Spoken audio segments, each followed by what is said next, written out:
Senhoras e senhores, boa noite. A Universidade de Ribeirão Preto, UNAERP, o Programa de Pós-Graduação em Direitos Coletivos e Cidadania e o curso de Direito agradecem a presença dos senhores que nos prestigiam neste evento de abertura do 10º Congresso Brasileiro de Processo Coletivo e Cidadania, em parceria com a Faculdade de Direito de Ribeirão Preto, USP, Instituição Toledo de Ensino, Programa de Pós-Graduação em Direito da Unesp Franca, Universidade Metodista de Piracicaba, Univem Centro Universitário, Universidade Federal de Goiás, Programa de Pós-Graduação de Goiás, Universidade Regional Integrada do Uruguai, UNI, Faculdade Unicesumar, Faculdade Guanambi, Universidade de La Fronteira, Chile, e a Faculdade de Ciências Políticas, Jurídicas e Sociais. Pedimos a gentileza de desligarem os aparelhos celulares para darmos início aos trabalhos desta noite. As perguntas deverão ser entregues para os nossos ajudantes que nos encaminharão à mesa. Lembrando que é imprescindível realizar o credenciamento mediante assinatura na lista de presença em todos os dias do evento para a entrada no Congresso. Para compor a mesa de conferência desta noite, convidamos a professora doutora Suzelen de Castro França,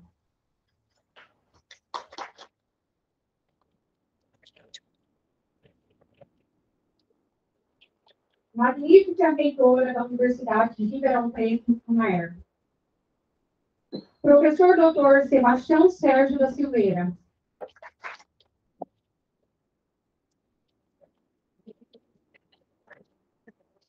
Coordenador da graduação e pós-graduação do curso de Direito da UNAERP, promotor de Justiça da Comarca de Ribeirão Preto.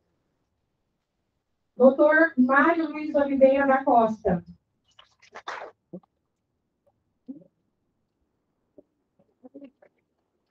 Presidente da Associação dos Advogados de São Paulo, a ASP. Dr. Juvencio Borges Silva.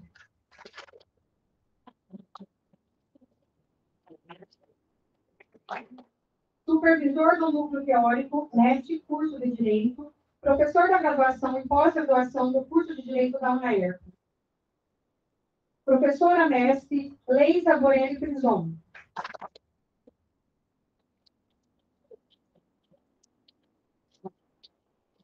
Professora da graduação, assistente da coordenação e do núcleo de ensino prático e conselheira estadual da OAB São Paulo.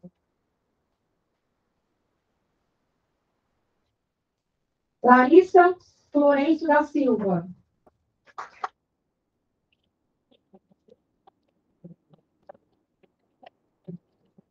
Aluna da quarta etapa do curso de Direito, membro da Atlética e representará os discentes do curso de Direito da Universidade de Ribeirão Preto, UNAERP.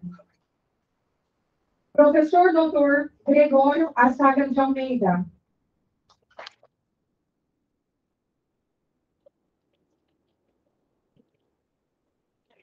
Palestrante desta noite, que proferirá a palestra com o tema Direitos Fundamentais e Direito Processual Coletivo.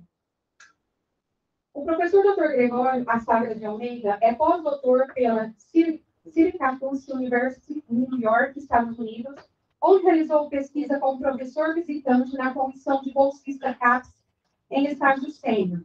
Doutor em Direito pela Pontifícia Universidade Católica de São Paulo, mestre em Direito pela Pontifícia Universidade Católica de São Paulo, graduado em Direito pela Universidade de Ribeirão Preto, foi professor e foi também coordenador do curso de mestrado em Proteção dos Direitos Fundamentais da Universidade de Calunga, procurador de Justiça do Ministério Público do Estado de Minas Gerais, atualmente coordenador da Procuradoria de Justiça junto aos Tribunais Superiores, membro do Conselho Editorial da Arraes Editores e editor responsável da revista jurídica do Ministério Público do Estado de Minas Gerais. Tem experiência na área de direito, com ênfase em acesso à justiça, direitos fundamentais, direitos coletivos, direito processual coletivo, direito processual civil, atuando principalmente nos seguintes temas: Ministério Público, direitos coletivos, direito processual coletivo, direito processual civil, direito constitucional e teoria dos direitos fundamentais. Ganhador do 57º Prêmio Jabuti 2015 como organizador e coautor de livros de direitos fundamentais das pessoas em situação de rua, publicado pela editora De Pássaro. Recebeu em 2014 do Ministério da Justiça do Brasil a Medalha Nacional de Acesso à Justiça. Também não poderia deixar de registrar o professor mestre Luiz Scarpino, professor da graduação, supervisor do Núcleo de Ensino Prático e Extensão, que nos acompanha diretamente da Itália pelo YouTube. Registramos a presença dos professores Javi Isaac, Rafael Tomás de Oliveira, Ricardo dos Reis Silveira, Ronaldo Penelon Santos Filho, Marcelo Braghini, Wendel Luiz Rosa, Juliana Carlucci.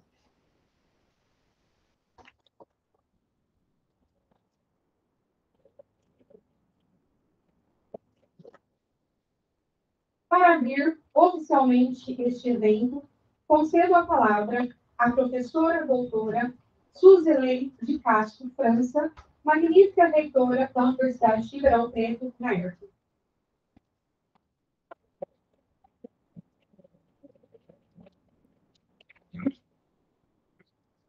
Boa noite a todos, sejam bem-vindos. É com muita satisfação que abrimos, que realizamos a abertura desse Congresso de Processo Coletivo e Cidadania, o 10º Congresso realizado, sediado aqui na UNAERP. Eu cumprimento a toda a comunidade acadêmica do curso de Direito, de graduação, pós-graduação, e em nome do professor Dr. Sebastião Sérgio da Silveira, eu cumprimento todos os docentes do programa e parabenizo pela realização desse evento, que já me apercebi, conta com um network de várias universidades nacionais e também da América Latina. Isso é importantíssimo porque nos apercebemos que esse network promove cada vez mais o conhecimento na área de processos coletivos e cidadania.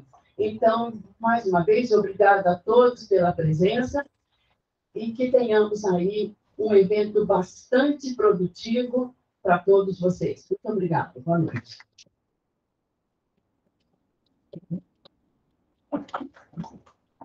Concedo a palavra ao coordenador do curso de Direito, o professor Dr. Sebastião Sérgio da Silveira.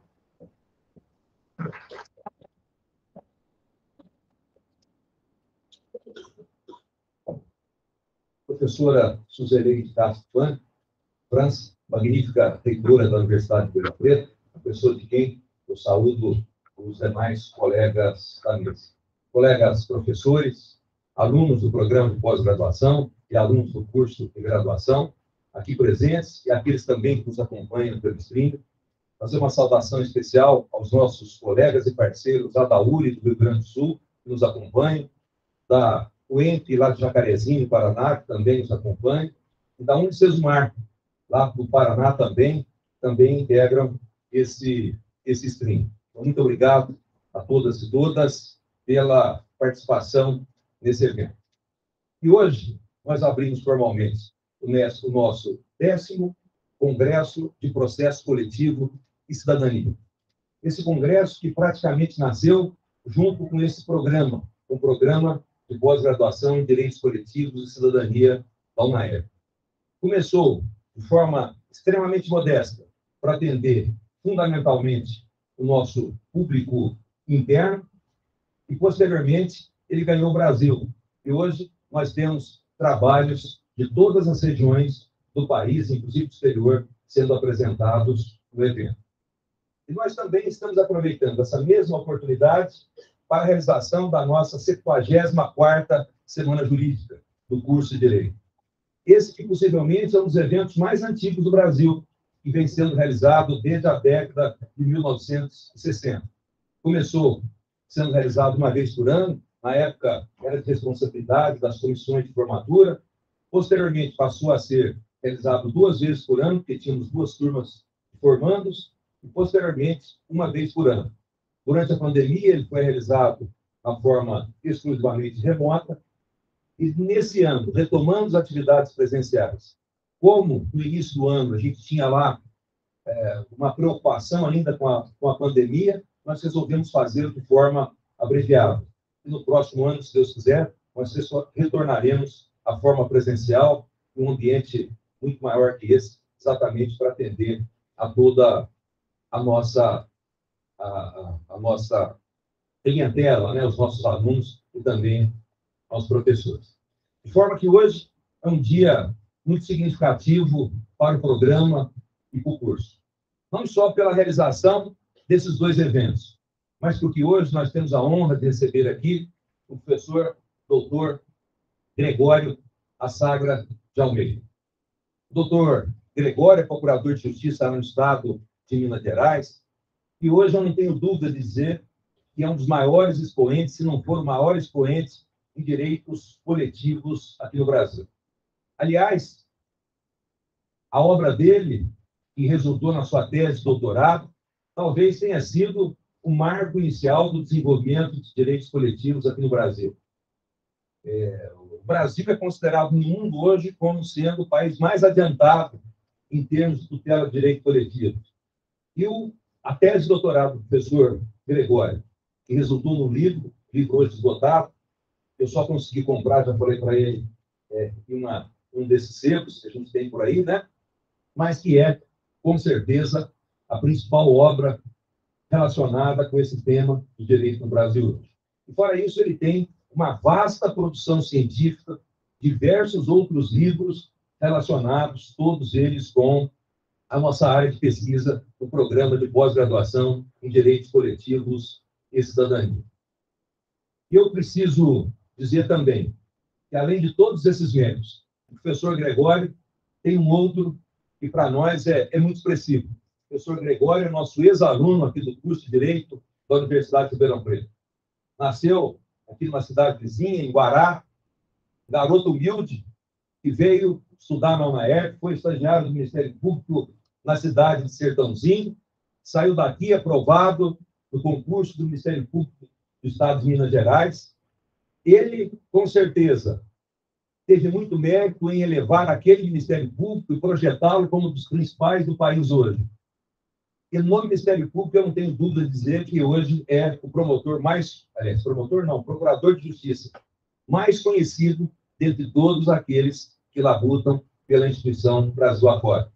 Tanto é verdade que o doutor Gregório representa o Ministério Público no Supremo Tribunal Federal e no Superior Tribunal de Justiça. Lá na minha terra dizem que o bom filho sempre a casa torna. O doutor Gregório volta aqui hoje. Espero que hoje seja uma visita e futuramente, já que ele já anunciou o desejo de se aposentar no Ministério Público de Minas Gerais e retornar para Ribeirão Preto, que ele volte aqui para trabalhar conosco no nosso programa e no nosso curso de Direito. De forma que eu, como seu amigo pessoal, programa de pós-graduação e curso de Direito, é uma satisfação grande de recebê-lo, digo, de volta aqui na nossa casa hoje e, com certeza, brevemente, que venha para ficar, né, doutor Gregório? E, por fim, eu queria também registrar aqui a presença do doutor Mário Luiz de Oliveira Costa, que é o presidente da Associação dos Advogados do Estado de São Paulo. O doutor Mário tem nos prestigiado muito. A Associação dos Advogados do Estado de São Paulo, eu não tenho dúvida, é a mais antiga associação do Brasil, é a mais importante associação de advogados do Brasil, né, e tem nos prestigiado muito e tem participado dos nossos eventos e colaborado com todas as nossas iniciativas. De forma que também ao senhor, doutor Mário, gostaria de agradecer e na sua pessoa também, fazer uma homenagem aos nossos advogados que estão aqui hoje, que vêm nos prestigiar. Inclusive o doutor Vinícius, que vem lá de Orlândia, que também sempre prestigia aqui os nossos eventos. Então, gente, sem maiores delongas, eu queria agora convidar o nosso palestrante da noite, o nosso querido unaerpiano, né, doutor Gregório Assagra, para a sua palavra e a sua palestra, com certeza, é muito esperado por todos nós. Então, por favor, doutor Assagra.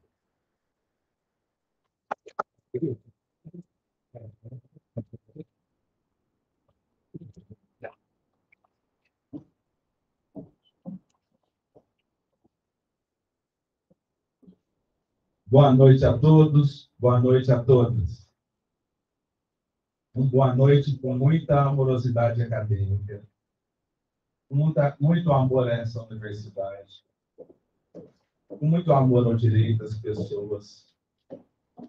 E aqui eu estou com a intensidade do meu amor e com a intensidade da minha humildade, para abraçá-los, para expressar a nossa reitora, do meu coração, a gratidão a essa universidade que me deu a vida intelectual, que me abriu as luzes para a dignidade intelectual, para os direitos fundamentais.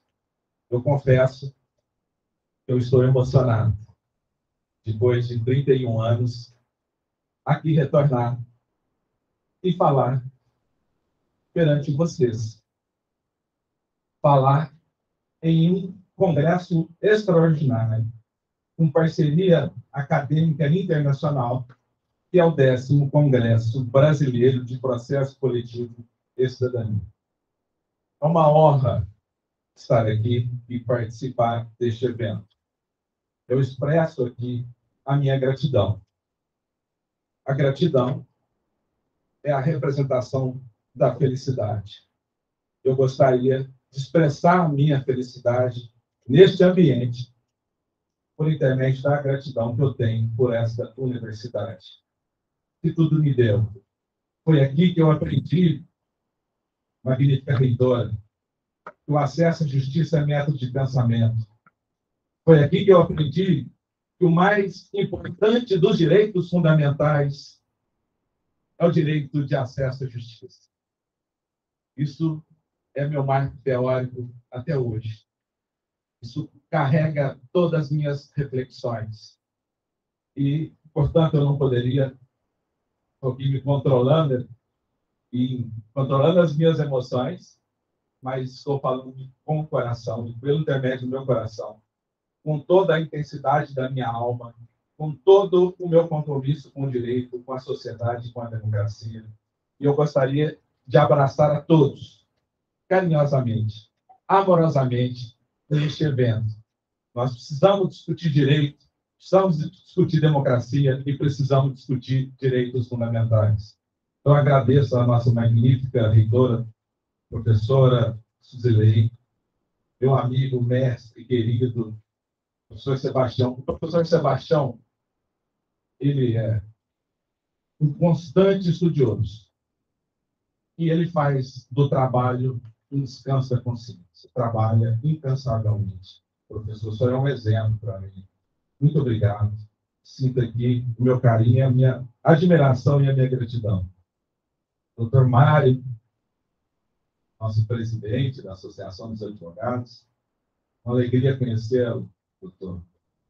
Um abraço aqui a todos os advogados, aqui presentes, advogados do Estado de São Paulo. Professor Juvencio, alegria conhecê-lo, professor. Professora Leísa, professora graduanda Laísa, cumprimentei a todos. Né? Também agradecer ao professor Rafael, professor Vinícius, professor Ronaldo, também professor, né? O mestrando Luiz Felipe, que me deu uma atenção toda extraordinária hoje. E saúdo a todos vocês, professores, graduandos, graduandas, pós-graduados. Meu tema é direitos fundamentais e direito processual coletivo. Os direitos fundamentais, eles são estudados basicamente em duas grandes dimensões, que eu acho que são importantes para a nossa análise atualmente e nesse momento.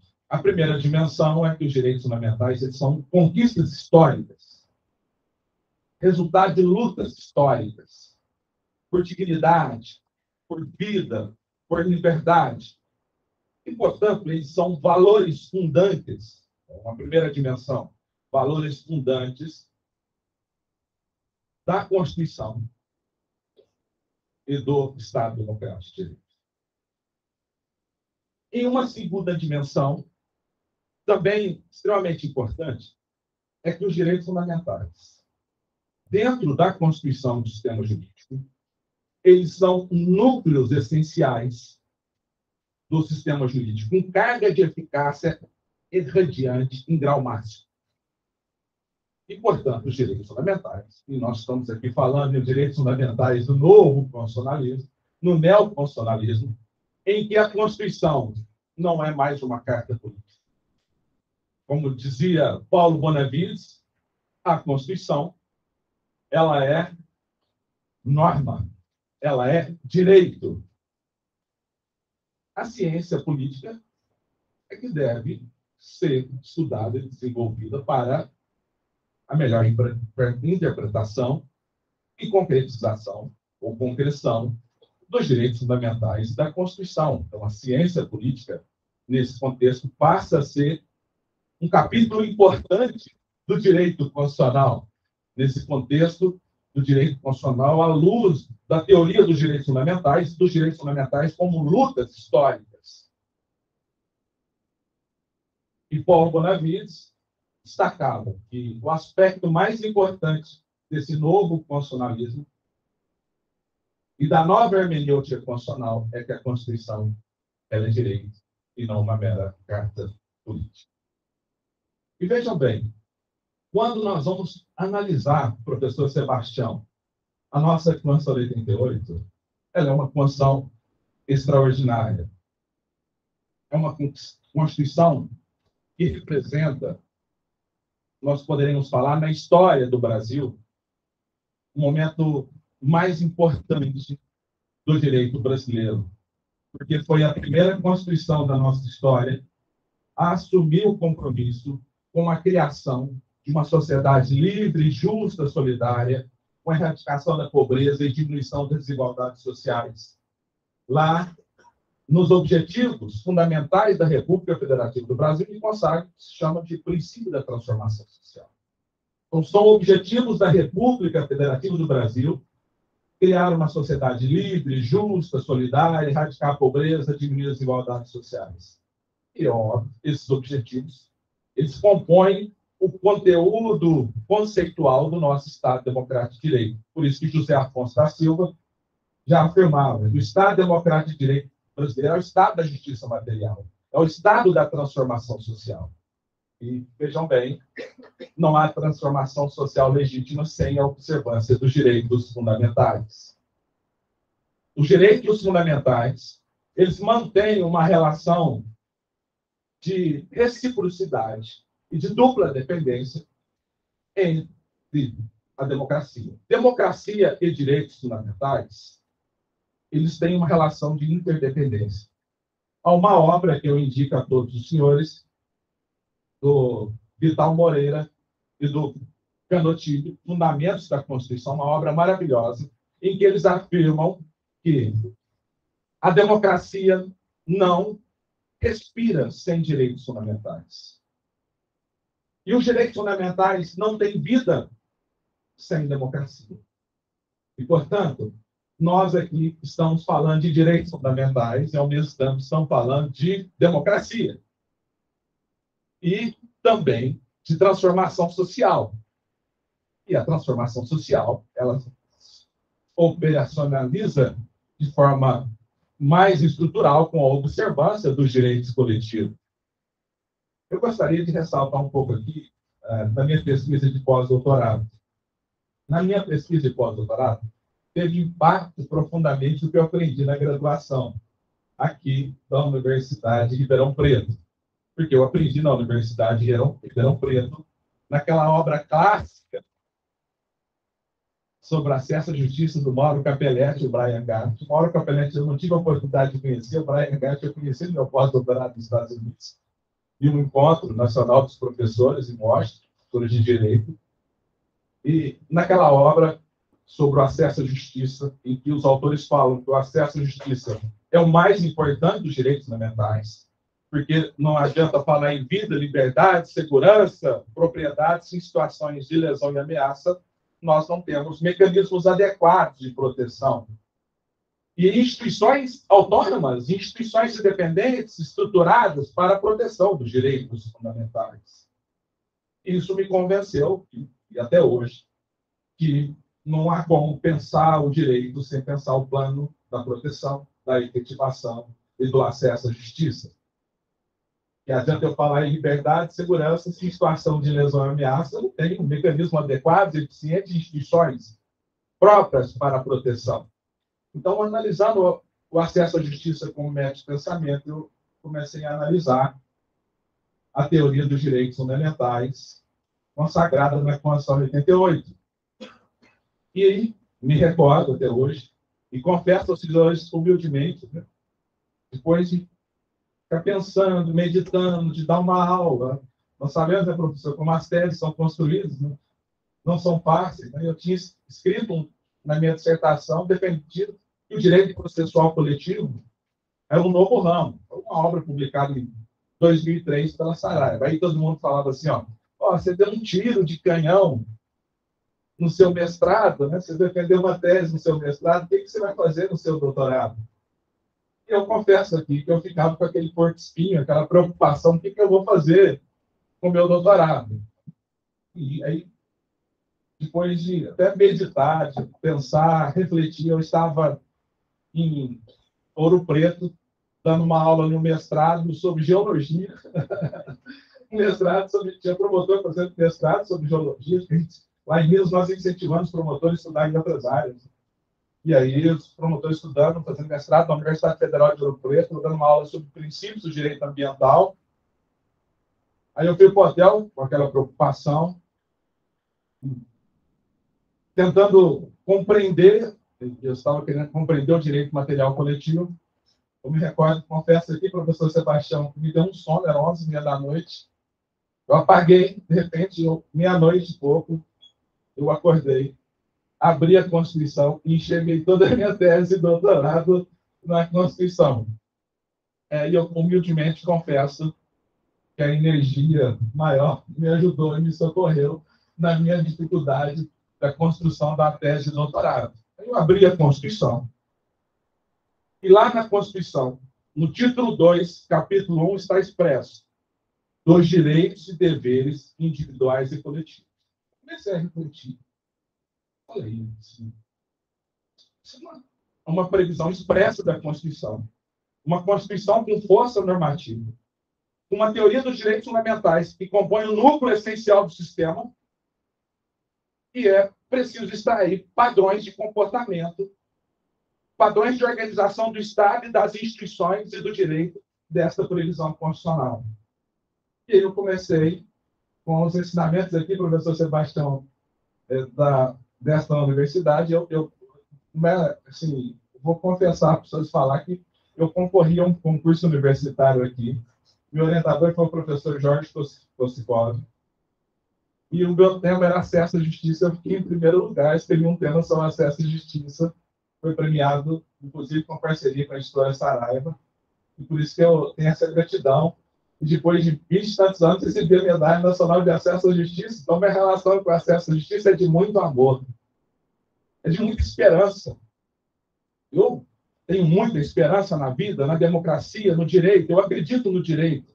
Eu acredito nas pessoas.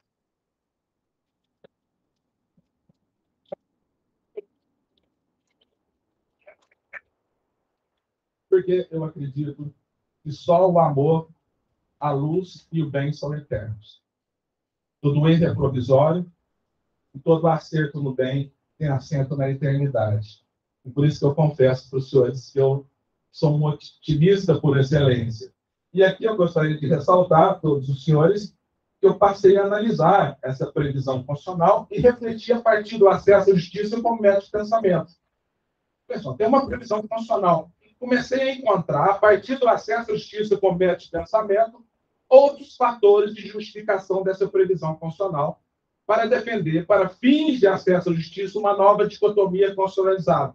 Ou seja, a visão entre público e privado não é mais adequada para dar resposta ao sistema de acesso à justiça, jurisdicional ou extrajudicial. Hoje nós temos no neoconstitucionalismo a supremacia dos direitos fundamentais. E os direitos fundamentais e deveres são individuais e coletivos. E pensando o acesso à justiça como método de pensamento, dos marcos teóricos que surgiu nessa universidade, eu constatei que as vias de acesso à justiça, ora tutelam direitos individuais, ora tutelam direitos coletivos. E as situações de lesão e ameaça a direito, ora oferem direitos individuais, ora oferem direitos coletivos. E as necessidades humanas, elas são individuais e são coletivas. E o Estado democrático de direito é a força organizativa da sociedade, está dentro da sociedade e decorre da vontade do indivíduo e da coletividade. O Estado não tem direito dele. O direito é do indivíduo e da coletividade. O Estado é uma força organizativa da sociedade. E o Estado democrático de direito é a força organizativa em grau máximo. E, portanto, a partir dessas reflexões, eu defendi esse livro que o professor Sebastião falou, que nós temos uma nova suma divisio constitucionalizada, uma nova dicotomia. E que nós, na Constituição e no direito brasileiro, para fins de tutela e de acesso à justiça, nós temos os direitos individuais e os direitos coletivos. Não há uma regra de preferência abstrata. A Constituição abstratamente consagra como direitos fundamentais os direitos individuais e os direitos coletivos, especialmente os relacionados à vida e à existência com dignidade. Em situação de lesão e de ameaça, você resolve pelo princípio da proporcionalidade e da razoabilidade diante de situações concretas. E vejam bem, como no Brasil os direitos coletivos são direitos fundamentais, estão inseridos nessa dicotomia constitucionalizada, é óbvio que se são direitos fundamentais, há uma relação de correta e perfeita adequação com a garantia. E aí nós temos a garantia do direito processual coletivo. Até porque, se os direitos coletivos são direitos fundamentais, consagrados expressamente na nossa Constituição, nós sabemos que eles têm aplicabilidade imediata, que não cabe em relação a eles interpretação restritiva. Eles são protegidos pelo princípio da proibição de retrocesso social. O Estado tem o dever de garantir a proteção suficiente. É inadmissível proteção insuficiente. E não só isso. Os direitos coletivos são essenciais para a criação de uma sociedade livre, justa e solidária para erradicar a pobreza e diminuir as desigualdades sociais, como acontece na proteção do meio ambiente, da saúde pública, da educação, da segurança pública e demais direitos fundamentais. E, portanto, no momento em que a Constituição brasileira insere, ao lado dos direitos individuais, os direitos coletivos como núcleo do sistema jurídico, surge o direito processual coletivo como novo ramo do direito processual. O direito processual coletivo tem assento e fundamentação constitucional, da mesma forma que o direito material coletivo. Tanto que, como disse o professor Sebastião, nós temos um sistema mais evoluído em termos de consagração constitucional de tutela coletiva no Brasil. No Brasil, nós temos verdadeiramente um sistema de tutela coletiva material e processual. E o direito processual coletivo, ele surge como uma garantia constitucional fundamental processual social que se biparte. É uma garantia de proteção da Constituição de forma potencializada e abstrata pelo controle abstrato da constitucionalidade.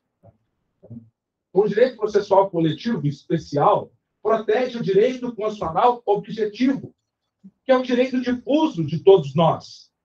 Protege o Estado democrático de direito, o controle abstrato. É uma modalidade de ação coletiva especial, de carga de eficácia potencializada, que tem a força, a decisão, no caso do Supremo Tribunal Federal, de retirar a norma, de invalidar a norma do ordenamento jurídico. E, portanto, esse é o direito processual coletivo especial, que protege de forma potencializada a Constituição contra investidas normativas inconstitucionais. E, por outro lado, nós temos o direito processual coletivo comum, que é aquele que visa efetivar a Constituição em situações de lesão e ameaça diante da realidade social concreta. que se dá por intermédio do direito social coletivo comum, por intermédio da ação civil pública, da ação popular, do mandado de segurança coletivo, do dissídio coletivo. Essa divisão, vejam bem, ela se dá não em relação ao método, em relação ao objeto. Porque, diferentemente das ciências exatas, quando nós vamos com as ciências exatas, como, por exemplo, a matemática, a engenharia, geralmente é o método que dignifica e identifica a ciência. O direito não é uma ciência exata, o direito é uma ciência social aplicada. Portanto, o objeto é extremamente importante para o direito, porque o direito é voltado para a conduta humana nas suas relações intersubjetivas. E é justamente no objeto material que há essa divisão do direito processual coletivo. O especial protege a Constituição pelo controle abstrato de constitucionalidade de forma potencializada. É especial porque não há lide, a tutela é de direito objetivo, e o comum é que efetiva a Constituição, visando, inclusive, aos objetivos da República, criar uma sociedade justa, livre, solidária, erradicar a pobreza, como acontece nas ações de improbidade administrativa, nas ações civis públicas em gerais e demais ações coletivas. E, com isso, nós vamos verificar que o direito processual coletivo brasileiro ele tem natureza e fundamentação constitucional. Aí você poderia falar assim, o direito processual coletivo não está inserido dentro do processo civil? Tem autor que pensa assim, professor Sebastião. E o direito processual coletivo é um capítulo do processo civil. O que eu posso falar aos senhores, a partir das minhas reflexões? O direito processual coletivo não é um capítulo do processo civil. Porque ele tem objetos e métodos diversos. Ele tem assento constitucional. A maioria das ações coletivas está na Constituição. Ação popular, ação civil pública, as ações do controle de constitucionalidade, mandado de segurança coletivo, dissídio coletivo, ação direta e interventiva. Aí vocês podem falar assim, mas não estaria dentro aí, com a aplicabilidade do Código de Processo Civil? O que nós vamos verificar? O Código de Processo Civil, o 2015, é um excelente código. A porta de entrada dele é de tutela individual. E a porta de saída, que ele vai projetar para fora, na vida das pessoas, é de tutela individual. Explicando melhor, a legitimidade no Código de Processo Civil, ela continua bipartida lá no artigo 18. Ninguém pode defender em nome próprio o direito à lei, salvo quando autorizado pelo ordenamento jurídico. Esse alheio aí, ele é o alheio determinado, incompatível com a teoria dos direitos difusos. E, portanto, essa legitimidade bipartida ordinária e extraordinária é incompatível com o direito processual coletivo. Porque no direito processual coletivo, o que nós temos é uma legitimação autônoma para a condução do processo.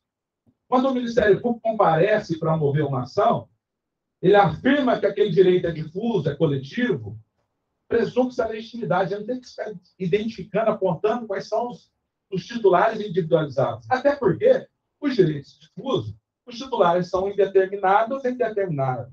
Como dizia Mauro Capelletti, quem é o ar que eu respiro? É meu e todos ao mesmo tempo. E, portanto, com essa visão, nós vamos ver que a porta de entrada do Código de Processo Civil é de tutela individual. Aí vamos para a porta de saída, para a coisa julgada. Nós vamos verificar que o artigo 506 fala o seguinte, que a sentença faz coisa julgada entre as partes em que ela é proferida, não prejudicando o terceiro. Então, no Código de Processo Civil, a coisa julgada ela é interpartes, entre as partes, pró et contra, a favor ou contra, procedente ou improcedente, para a coisa julgada entre as partes. No sistema do direito processual coletivo, a coisa julgada ela é erga omnes nos difusos, ultra partes nos coletivos, e tem validade para todos os indivíduos, seja aquela situação, o erga omnes, nos individuais homogêneos. E ela é segundo o evento litis e segundo o evento probatório nos difusos e coletivos. Depende do resultado da lide, depende do resultado da prova. E, portanto, a coisa julgada, que é a norma jurídica que projeta para fora, na vida das pessoas, ela é diferente, é uma norma coletiva.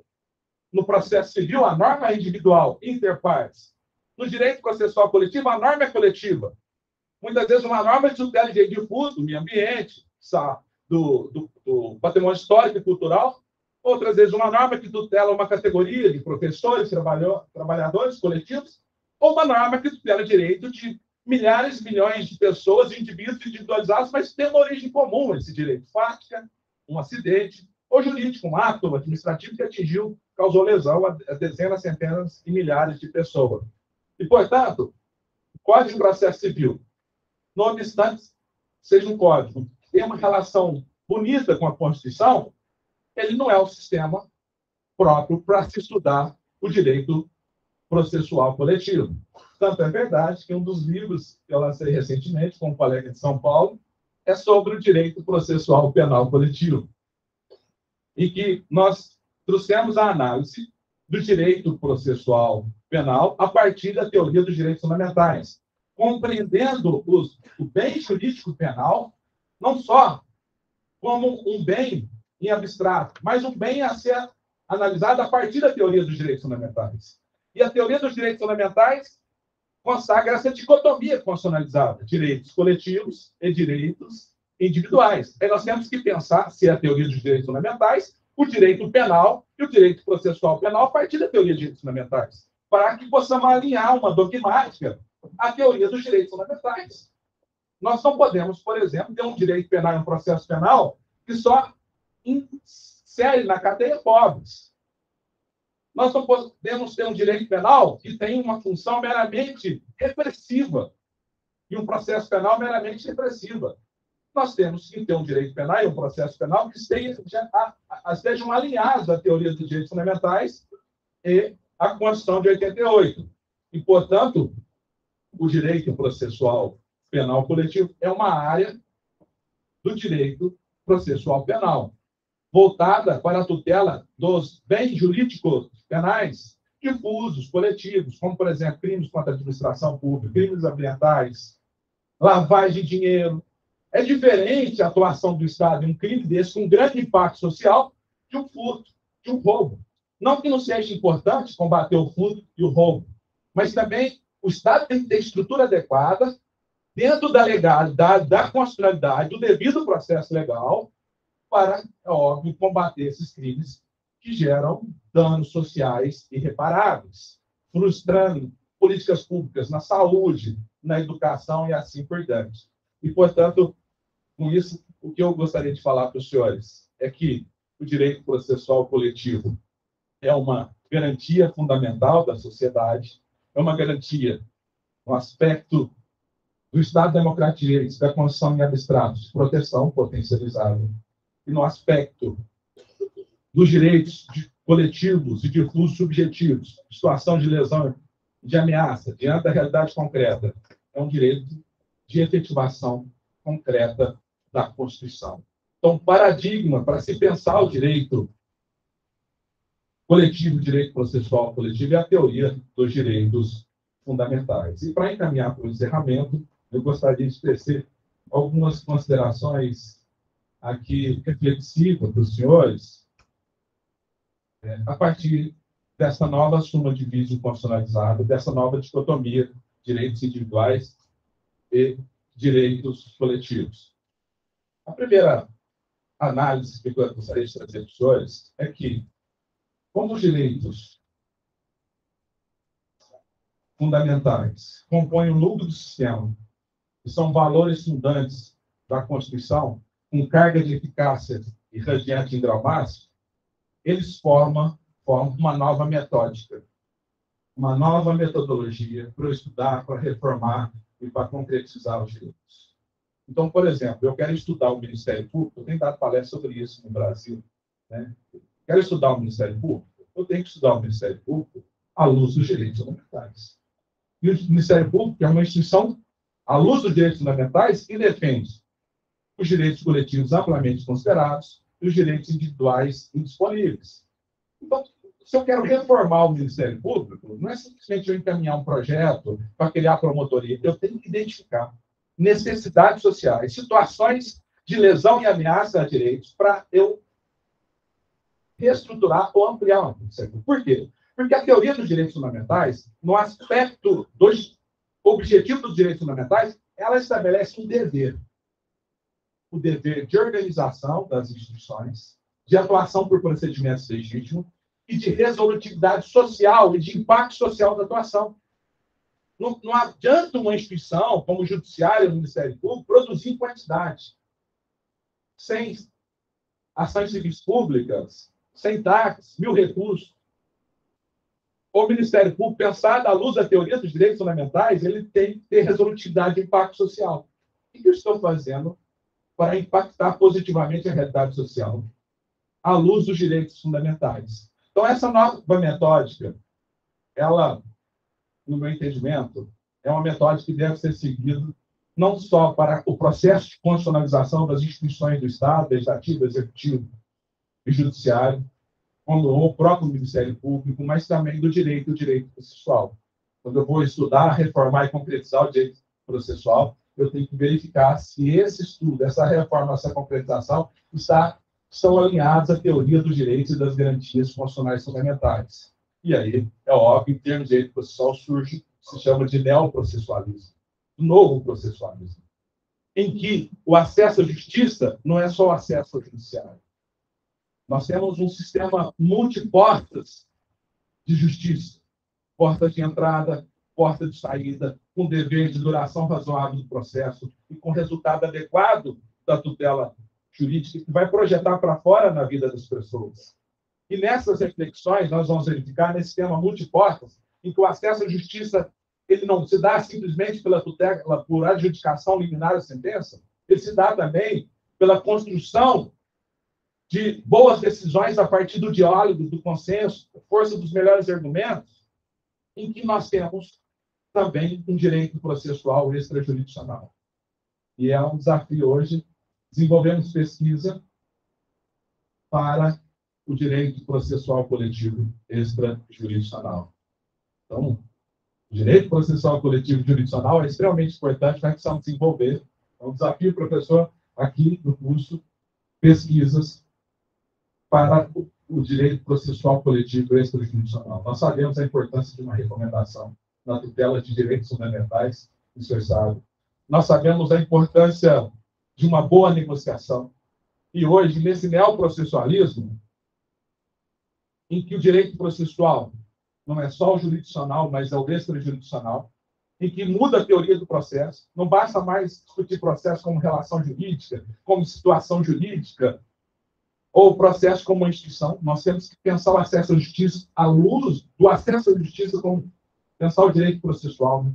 À luz do acesso à justiça como mais importante, né, direito fundamental. E nesse neoprocessualismo, o direito processual é todo o procedimento legítimo de proteção e realização de direito. Então, o direito processual, jurisdicional e extrajurisdicional é garantia de direitos fundamentais.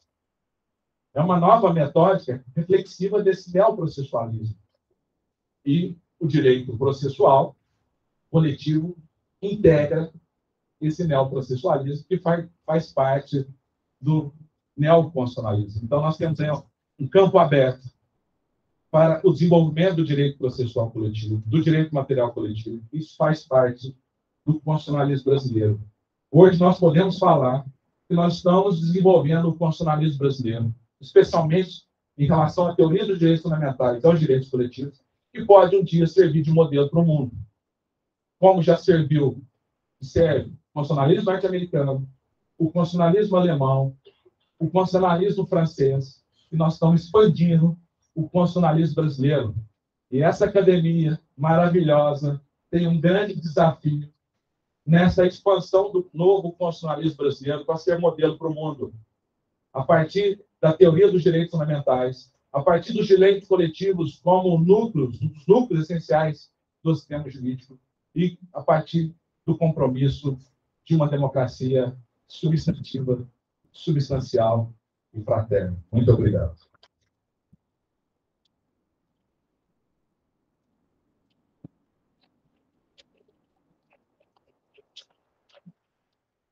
Parabéns, doutor Gregório, pelas excelentes considerações. Ela não só enriqueceu a nossa noite, como passou calor, sentimento e nos abraçou nessa noite de quinta-feira. Parabéns.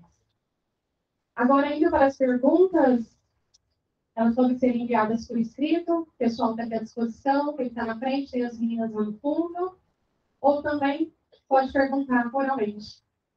André, eu gostaria de começar a fazer um questionamento do meu doutor Gregório.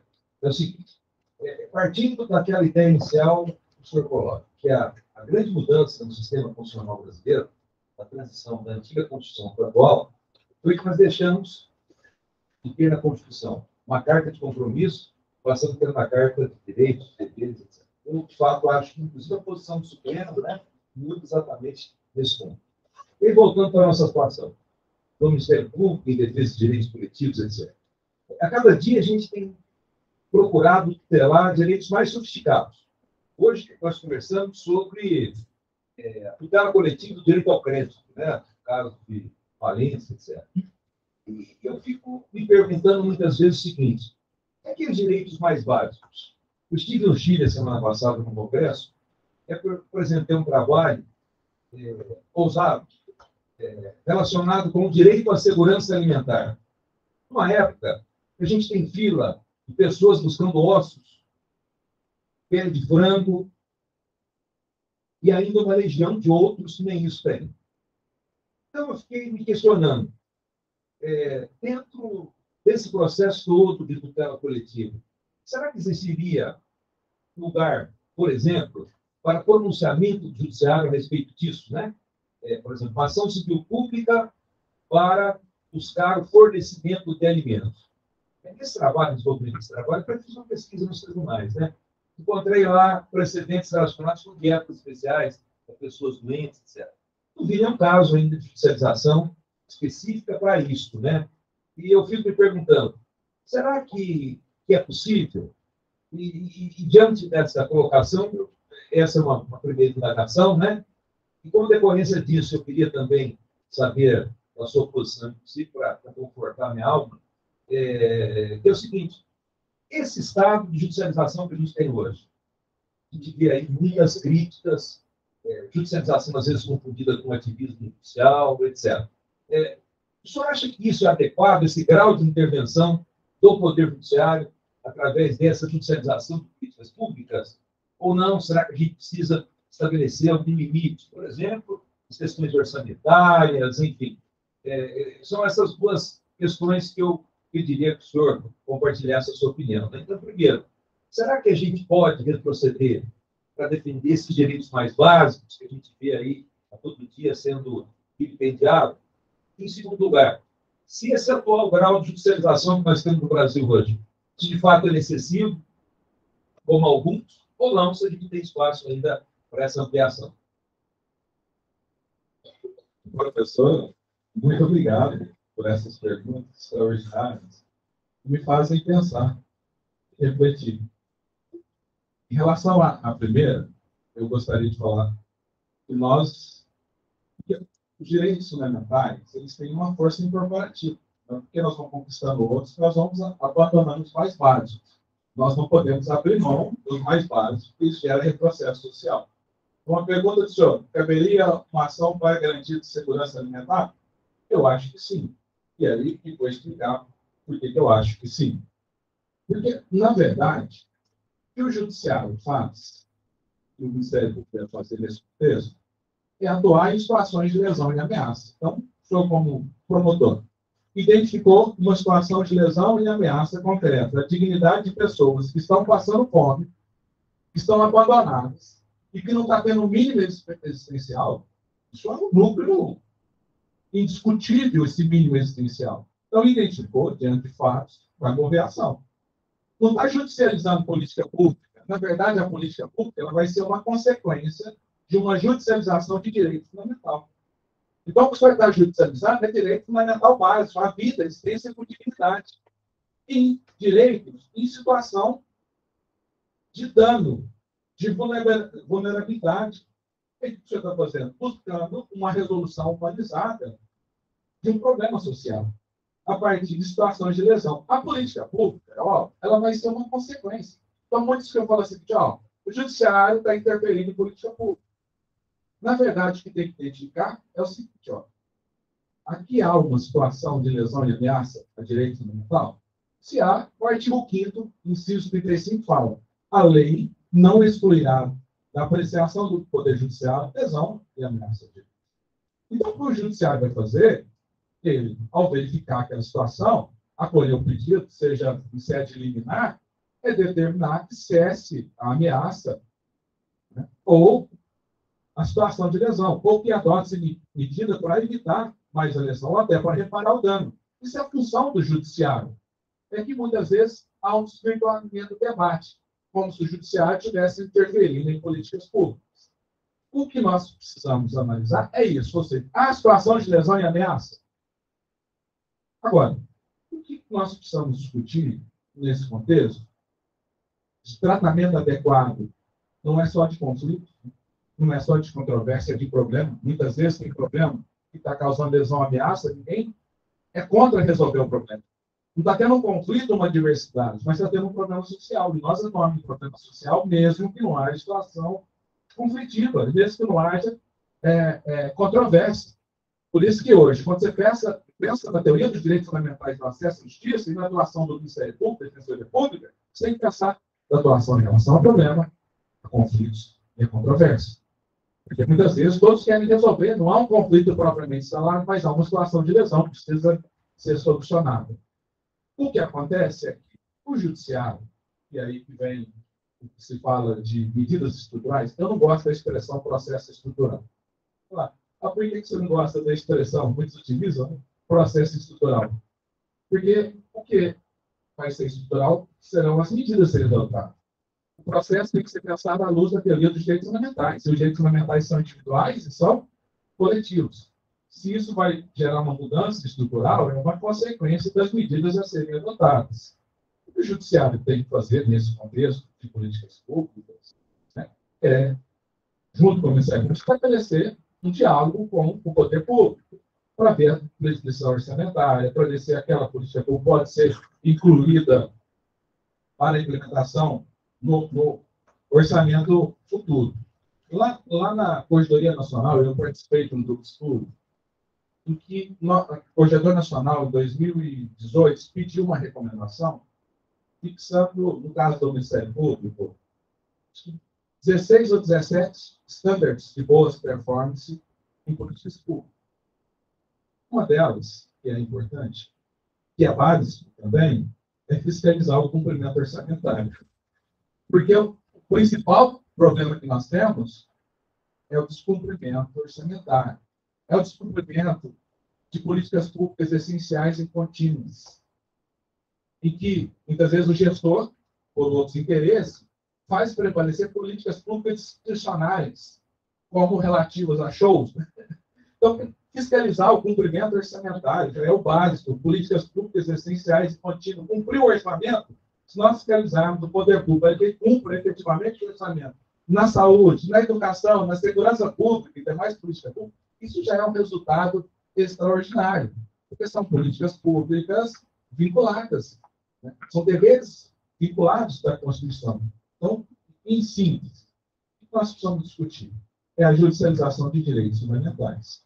E se o Judiciário estiver atuando dentro de situações concretas de lesão e ameaça de direitos fundamentais, está cumprindo a sua função. São as diferenciações funcionais, né? Citando aqui Luhmann, né? Cada um tem sua diferenciação funcional. Quando o Judiciário deve atuar? Situação, lesão e ameaça, quando provocado. E o Ministério Público também identificar concretamente situações de lesão e ameaça.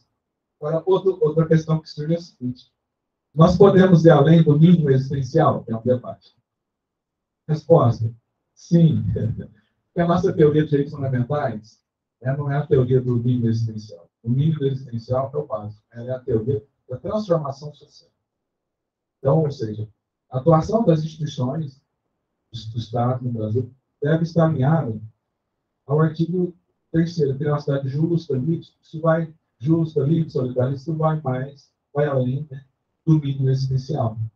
Então, o mínimo existencial, não estamos discutindo, é importantíssimo, devemos defender, mas não podemos reduzir a nossa teoria dos direitos fundamentais ao mínimo existencial, porque o nosso projeto nacional é de transformação social. sei se eu respondi, professor. Bom, seria objeto de uma nova palestra, né? Isso é fiscalizar o orçamento secreto, né?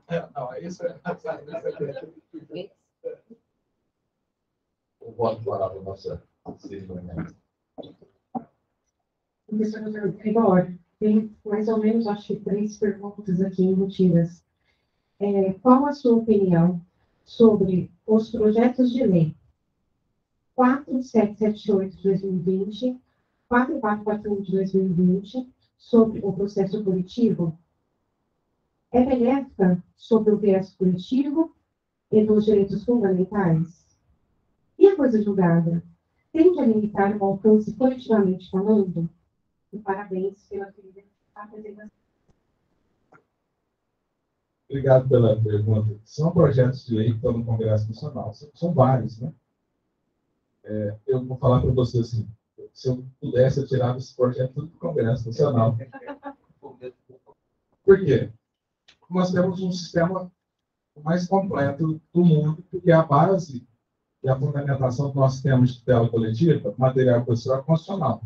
A maioria das ações coletivas está na Constituição, a maioria dos direitos coletivos materiais, meio ambiente, saúde pública, educação, a maioria está na Constituição, esses direitos.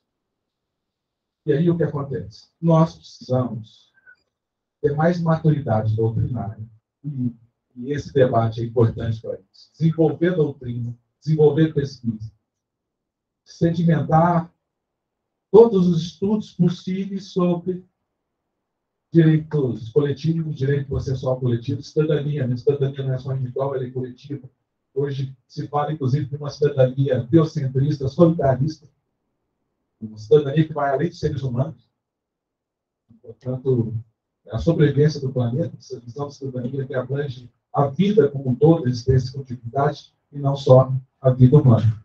E aqui, né, a minha resposta ao questionamento. Tem um desses projetos que é terrível. E justamente aquele, que é o 4778 de 2020, que saiu do Conselho Nacional de Justiça. Ele traz, assim, retrocessos gravíssimos. O segundo é um bom projeto. Né? O melhor de todos é o do Instituto Brasileiro de Direito Processual, que foi apresentado em 2021. É o melhor e que foi apresentado como um substitutivo. Acho que é um bom projeto. Então, o que eu posso falar para os senhores? Nós temos que ter paciência. Para vocês terem uma ideia, em 1814, Anton Justus Tibau, que era um jurista alemão, ele publicou uma obra defendendo a codificação do direito civil alemão. 1814. Em 1816, Savigny publicou um ensaio. Fala, não é o momento de codificar. Vamos discutir a recepção do direito romano. Porque se nós for codificar, vai ter muita interferência da codificação napoleônica. Esse cara não debatendo por muito tempo. Em 1896, aprovou-se na Alemanha o BGB, o Código Civil Alemão. Um período de vacácio leve de 4 anos. Entrou em vigor em 1900. Está em vigor até hoje. Portanto, nós temos que ter paciência. Vamos discutir o direito processual coletivo, vamos realizar as pesquisas, vamos construir boas teses na jurisprudência, precedentes. Quando nós tivermos no Congresso um ambiente de segurança ética que possa encaminhar um projeto para não ter retrocesso, com a participação social, eu acho que esse será o momento. Tem que ter mais paciência, porque se aprovar um desses projetos aí, pode ter grandes retrocessos, como aconteceu na lei de improbidade administrativa, né? Não sei se vocês já estudaram a lei de improbidade. Tivemos gravíssimos retrocessos. Eu estou participando dessa luta do Supremo Tribunal Federal. Inclusive, na última decisão, estivemos presentes, fizemos memoriais, atuamos em São Paulo. Nós temos um grupo do século Sudeste, eu até coordeno esse trabalho do MP do Sudeste, nos tribunais superiores, junto com outros colegas aqui de São Paulo, do Rio de Janeiro, do Espírito Santo. Conseguimos até evitar um grande retrocesso. Visitamos memoriais, atuamos estrategicamente para o gabinete, conversando com ministros e assim por diante. O Procurador-Geral São Paulo fez plantação rural, não do Rio do Sudeste, mas pode acontecer o que aconteceu com a lei de propriedade administrativa. E ela tem tantos retrocessos, tem coisas boas, tem muito retrocesso, que nós vamos demorar aí a décadas, debates, jurisprudência, na doutrina, para encontrar um ponto comum de razoabilidade. Então, eu acho que hoje o poder econômico, o poder político, sabe que os processos coletivos, as ações coletivas incomodam demais, porque é uma carga potencializada. Então, eles não querem aprovar nenhum projeto que seja bom para a tutela coletiva. Isso é uma realidade nua e crua. Então, vamos investir nas academias, produzir boas doutrinas para que, no futuro, quem sabe, daqui a uns 60, 70 anos, nós podemos não ter uma lei da ação civil pública, mas um código de direito processual político. Não sei se eu respondi as perguntas, né? Mas muito obrigado pelo carinho.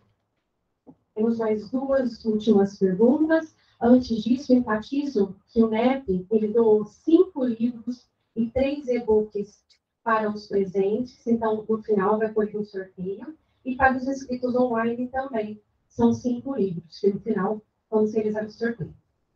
Bom, a pergunta é o seguinte: qual a importância da atuação das defensorias públicas na proteção da garantia dos cumprimentos dos direitos coletivos?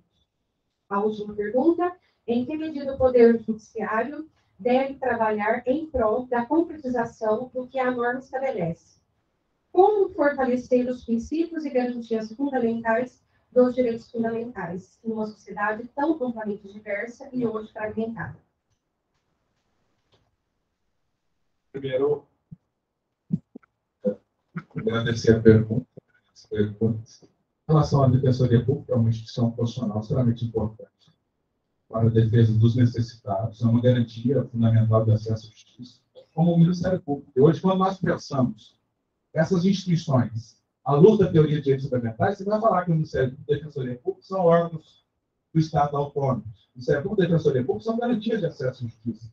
Garantias fundamentais de acesso são garantias institucionais.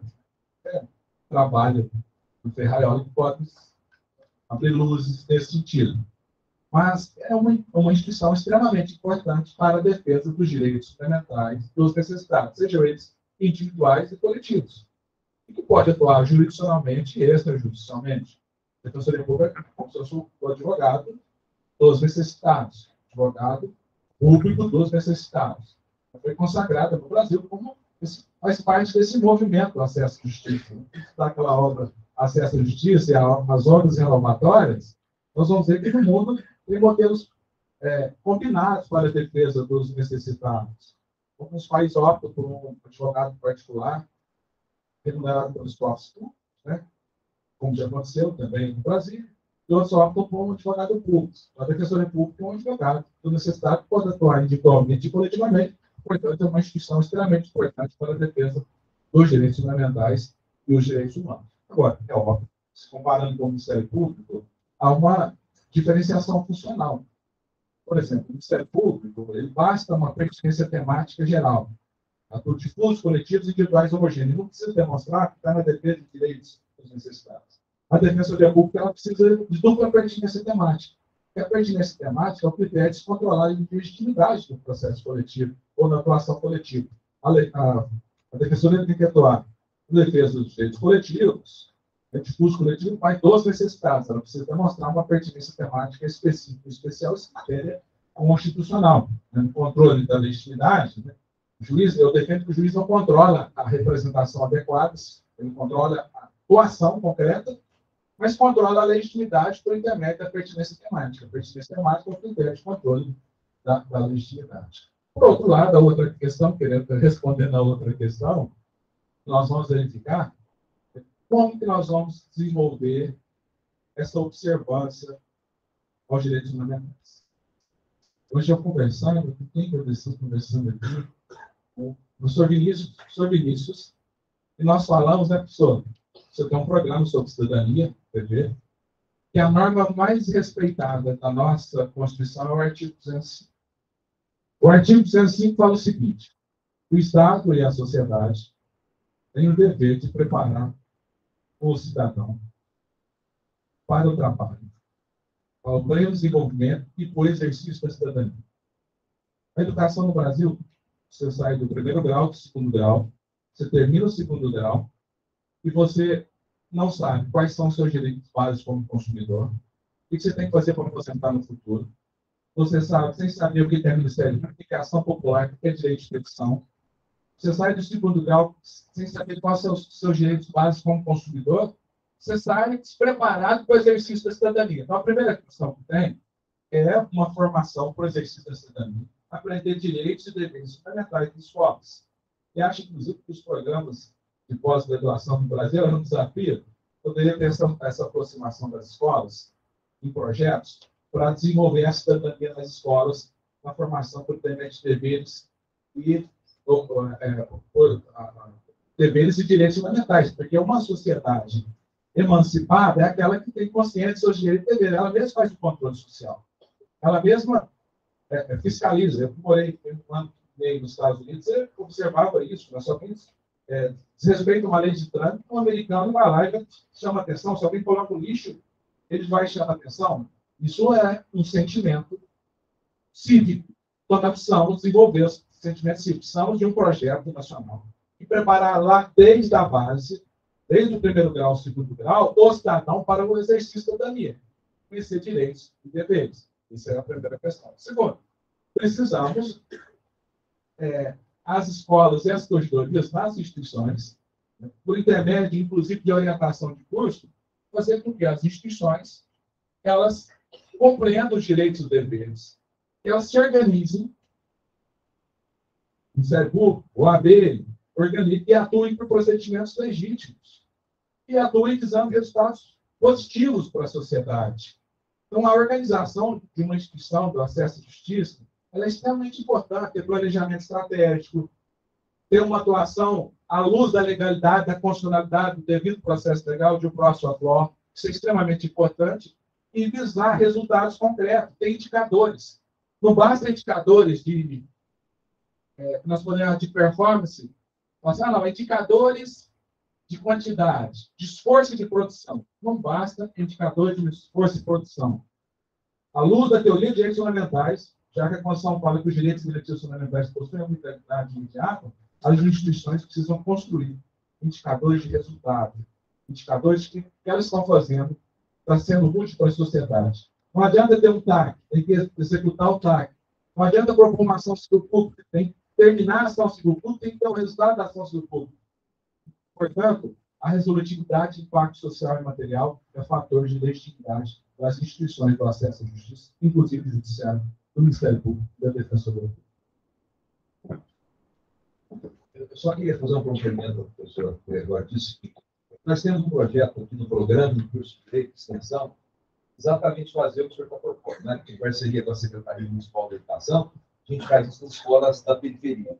Inclusive, no dia 11 de novembro agora, nós teremos um seminário aqui, neste teatro, para a presença do secretário municipal de Educação, as autoridades do Poder Judiciário, Ministério Público, Defensoria, quando será apresentados os primeiros resultados desse projeto. Tem à frente uma doutoranda nossa, que apresentou esse projeto de extensão lá no nosso programa, que envolve uma quantidade grande de alunos do curso de graduação. E essa é uma experiência extremamente exitosa e que nos dá muita alegria também de levar o que se aprende aqui na universidade para essas escolas da periferia. Então, os colegas aqui do Ribeirão Preto estão convidados, né? Dia 11, às 10 horas da manhã, nós teremos esse seminário aqui, onde serão apresentados os primeiros resultados desse projeto de extensão para a Secretaria Municipal de Educação, que é a nossa parceira nesse projeto extraordinário. Oi, professor, fico muito feliz de ver esse projeto tão maravilhoso. E esse projeto tem que ser expandido para outros cursos de pós-graduação do Brasil, porque assim, as academias elas precisam também ter essa função social, né? Difundir a cidadania é um curso maravilhoso, o programa Direitos Coletivos de Cidadania. E levar essa cidadania para a base, para quem necessita, é transformar a realidade social. É você permitir que o cidadão tenha conhecimento dos seus direitos e deveres e participe como um agente social na fiscalização, inclusive, do poder público, na proteção do meio ambiente. Você transformar a realidade social. Eu fico emocionado saber que vocês têm esse projeto E certamente todas as minhas palestras falar sobre isso fundamentais, vocês querem me interar, quero citar esse projeto para provocar outros projetos semelhantes. Isso é dignidade social. Isso é muito obrigado por formar, e vocês estão de parabéns, estou muito feliz. E encantado, né? Voltar depois de 31 anos e ver essa universidade, um programa de pós-graduação maravilhoso, direito coletivo e cidadania. Eu só tenho que agradecer a Deus, né? Chegar aqui, onde eu formei, ver essa maravilha, né? É muita emoção, tudo. É muito bom, isso eu posso falar assim, é muito bom ver um programa de uma universidade com essa preocupação social. Mais uma vez, doutor Gregório, parabéns pelo brilhantismo. Antes do sorteio, convido o presidente da ASP, Mário Luiz de Oliveira Costa, para comunicar sobre o evento que será realizado na cidade. Boa noite a todas e a todos. Magnífica reitora, meus cumprimentos. Uma alegria estar aqui. E gostaria de agradecer também as palavras do professor Sebastião e, claro, agradecer muitíssimo aqui ao professor Gregório. Bebemos um pouco aqui da sua sabedoria e eu não serei descortês de terminar aqui a noite, deixar de terminar a noite. Agradeço que termine com aquela palavra, mas não serei descortês. Eu farei 2 convites, mas uma pergunta também para o professor Gregório, para que nós possamos ouvir um pouquinho mais e terminar a noite realmente com a sua sabedoria, com seus ensinamentos. Os 2 convites são muito rápidos.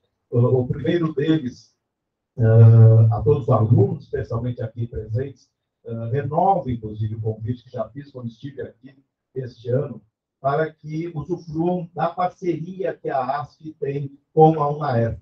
Parceria que dá a todos os alunos a possibilidade de usufruir dos produtos e serviços da ASP gratuitamente por 60 dias, que nós chamamos de um programa de degustação, não é? Mas os senhores terão a oportunidade de conhecer os produtos e serviços, especialmente acesso a mais de 30 mil volumes digitalizados, uma biblioteca digitalizada enorme. Eu posso dizer que há conhecidos nossos que estão agora, tem uma conhecida conselheira da ASP, que está prestando livre docência na USP, e ela testou que está estudando com base na nossa biblioteca digital, que é, enfim, com todos esses volumes. Os senhores aqui estudando, nada melhor do que ter o acesso tão amplo a essa biblioteca. Assim como também a programa de jurisprudência com inteligência artificial e diversos outros, não vou aqui cansá-los. Acessem o nosso site, aasp.org.br, e lá os senhores terão, enfim, todos esses outros produtos e serviços. Mas, repito, agradeço aqui a parceria que faz com que seja possível aos senhores usufruir desses produtos e serviços. O segundo convite, antes da pergunta, é para um simpósio que nós faremos aqui em Ribeirão Preto, no dia 18 de novembro próximo, em que teremos vários painéis ao longo do dia, teremos discussões de matérias relevantíssimas de direito penal, de direito de família, direito civil, direito trabalhista, de modo que também os senhores estudantes, senhores advogados, todos aqui presentes, professores, muito nos honrarão se puderem comparecer a este evento, repito, dia 18 de novembro próximo agora. E por último, então, a pergunta, professor Gregório, porque realmente a sua palestra nos faz pensar muito, né? Repito também aqui, retribuo a sua gentileza, a honra e a alegria foi muito maior minha de conhecê-lo, né? Mas quando o senhor falava, inclusive, em neoprocessualismo, em neoconstitucionalismo, eu pensava, fiquei curioso para saber a sua opinião acadêmica sobre um tema. É algo que o Supremo já decidiu, mas eu gostaria de, até porque hoje está muito em voga exatamente essa questão, seja de neoconstitucionalismo, seja do que alguns chamam de ativismo judicial, seja a questão da prevalência dos princípios em detrimento das regras, né?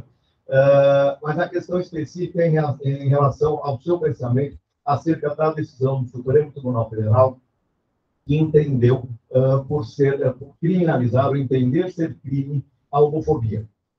Não se trata aqui, é bem quero deixar bem claro que, na opinião alguma de minha parte sobre isso, é uma discussão acadêmica. Não há dúvida de que a homofobia é odiosa, não há dúvida de que a homofobia deve ser combatida, mas nós temos, na academia, ainda hoje, duas correntes, não é, que discutem. Puxa, sem dúvida, mas cabia ao legislador ordinário fixar a pena para a homofobia. Afinal de contas, não há pena se elege, não é? Como fica isso à vista dos direitos fundamentais? Outros dizem não, mas veja bem, se a própria legislação criminaliza o racismo, por exemplo, por maior razão, e à vista dos direitos fundamentais, à vista da economia, à vista da moralidade, à vista do bem, da humanidade, não é? Há de ser criminalizada a homofobia, e por aí foi o Supremo Tribunal Federal. Mas, de novo, a dúvida é mais acadêmica. Não só no que diz respeito a essa situação específica da criminalização da homofobia, mas a essa discussão, que essa sim eu acho que também é extremamente relevante, até que ponto nós podemos ter no Supremo Tribunal Federal essa prevalência dos princípios, muitas vezes com um certo ativismo, um certo atuar de legislador positivo, se é que assim se pode dizer. Muito obrigado. Professor Mário, né? Nosso doutor Mário, nosso presidente, muito obrigado pela pergunta. Eu não tenho competência para responder com tanta autoridade como o senhor talvez esperaria que eu respondesse, mas o que eu posso ressaltar para o senhor é que o Supremo Tribunal Federal ele tem uma função constitucional, traz inúmeros desafios. O ativismo judicial é um ativismo que é legítimo, que é aquele de um tribunal que atua dentro dos parâmetros da constitucionalidade e da legalidade, e, ao mesmo tempo, dentro dos parâmetros da constitucionalidade e da legalidade, mas respeitando os limites constitucionais. Então, por exemplo, tem alguns limites constitucionais que eu acho que são extremamente importantes para você permitir que o tribunal seja ativo, mas de forma legítima. Um deles é o dever de fundamentar todas as decisões. Sobre a nulidade, a Constituição fixa a nulidade. O segundo é que o tribunal não determina, por exemplo, a produção de provas obtidas por meios ilícitos. Há um limite constitucional. Terceiro, que atua diante de processos quando provocado, que há uma demanda em curso. Quarto, que haja um precedente. Alguns limites constitucionais que precisam ser respeitados. Agora, a questão da criminalização do entendimento dentro do sistema jurídico, determinadas condutas como crime, que nós vamos discutir é o seguinte: isso seria uma interpretação lógica e compreensão autorizada pelo Supremo na proteção, inclusive, de direitos fundamentais, diante da omissão do legislador? Isso é um desafio. Eu não vou dar uma resposta aqui para o senhor. Falar assim, não, o Supremo está errado ou está certo. Porque, ao mesmo tempo que o legislador é omisso e que não atua na proteção de direitos humanos, direitos fundamentais, observando, inclusive, a teoria dos direitos fundamentais, em tese, o Supremo não poderia fazer isso. Mas, diante da omissão do legislador, o Supremo ele se vê na situação de dar uma concretização a esses direitos humanos e direitos fundamentais. Qual que é o meu posicionamento em relação a essas situações? Eu acho que está faltando, no Brasil, mais harmonia entre os poderes. Eu acho que o Supremo deveria identificar essa situação e dar uma decisão para o legislador, para que ele legislasse. Eu acho que seria mais prudente. E aguardar um período para que ele legislar. Se não legislar, aí sim ele estaria autorizado. Porque isso acontece, inclusive, no mandato de injunção, diante da omissão, o Supremo decidiu, ele dando a concretização ao judiciário estaria autorizado. Então, eu acho que nós temos que buscar o meio termo, ter mais diálogo e consenso, mais harmonia dos poderes. E o Supremo decidiu provocando e fixando o prazo. Agora, se não atuou, nós não podemos deixar de proteger esses direitos fundamentais. Eu acho que aí estaria autorizando o Supremo como Corte Constitucional. Então, o programa do Supremo, ele tem duas funções. Ele acabou acumulando duas funções na Constituição 88.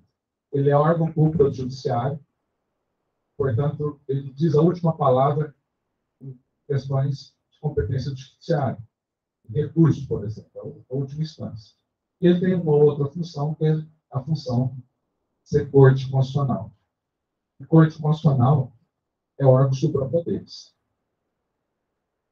A função de Corte Constitucional é o órgão suprapoderes. E aí, como órgão suprapoderes, em tese, ele estaria autorizado, diante da omissão até reiterada, de fazer essa interpretação, e de que ela represente a proteção de direitos fundamentais relativa à vida, à existência com dignidade. Essa função. Não sei se eu respondi, desculpe aí, mas você fez uma questão de problema.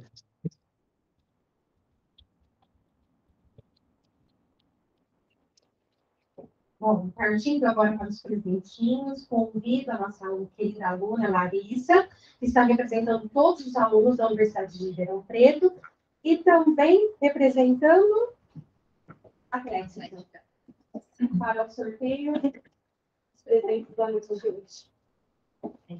Bom, é o seguinte, Bruno Bruno, essa do perfeito, cor azul, são os presentes com chave.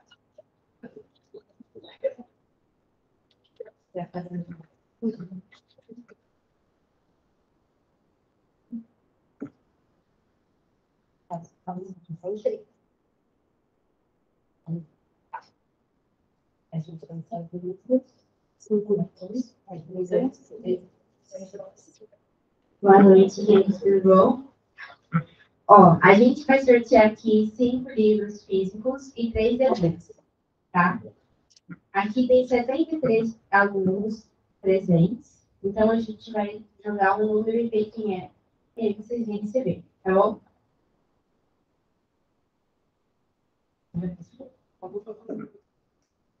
Número 7.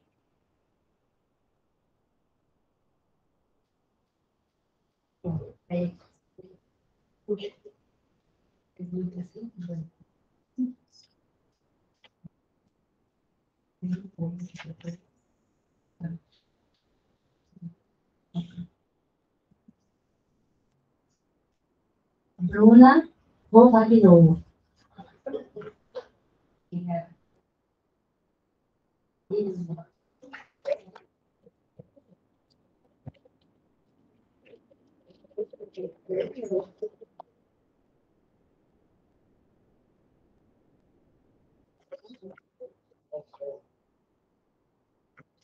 Número 14. Parabéns, Giovana. Obrigada.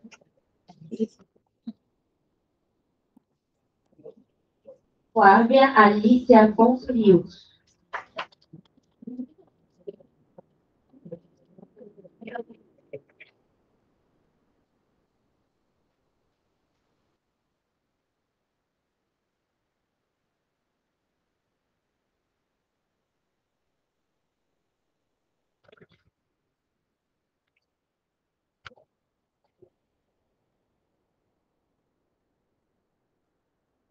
Número 37.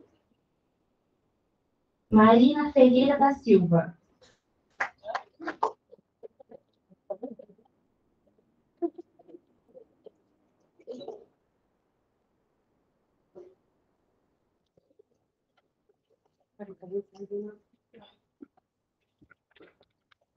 Número 50. Vitor Hugo Rodrigues da Silva.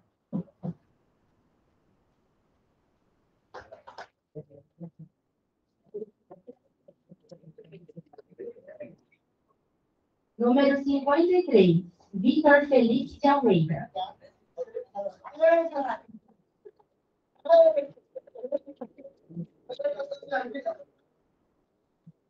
Aí, pô. Ah, garoto.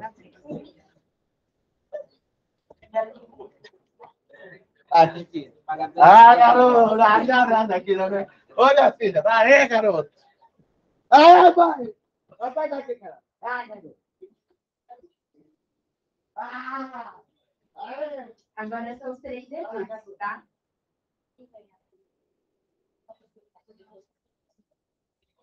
Quem ganhar agora os 3 debuts não precisa vir até aqui. Na saída, vai lá na mesa do NEP ser identificado, tá bom? Número 49, Sofia Vasco Pinto. Tá bom.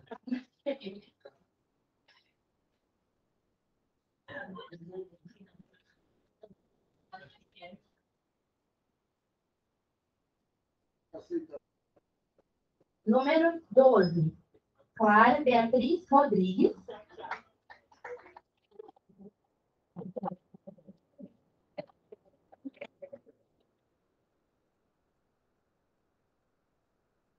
Número 20, o último da noite, Isadora Gomes Ferreira Martucci.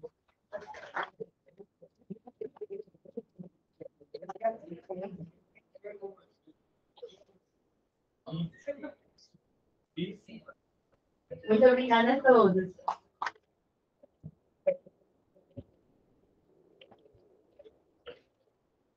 Agora, a participação final, concedo a palavra ao nosso mestre, coordenador, professor doutor Sebastião Sérgio da Silva.